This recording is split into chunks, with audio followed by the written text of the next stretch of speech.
মাঝে মধ্যে ভুলে যাওয়াটা ভালো। এটিএম এর পাসওয়ার্ড কিংবা ছাতা, ঘড়ি। না হলে আদৌ জানা যায় না কেউ খেয়াল রাখে কিনা।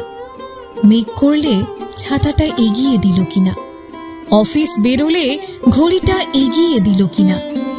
মাঝে মধ্যে ব্রেকফাস্ট ভুলে যেতে হয়, দেখতে হয় ফোন করে কেউ তাড়া দিচ্ছে কিনা। কিছু খেয়েছিস, কিংবা হয়তো খাবার পাঠিয়ে দিচ্ছে কিনা কারোর হাত দিয়ে। ছোট্ট চিরকুটে লিখে দিচ্ছে কিনা শ্মশানি ভরা আদর। মাঝে মধ্যে ভুলে গেলে ভালো। চশমাটা মাথায় গুজে সারা বাড়ি খুঁজে বেড়ানো ভালো।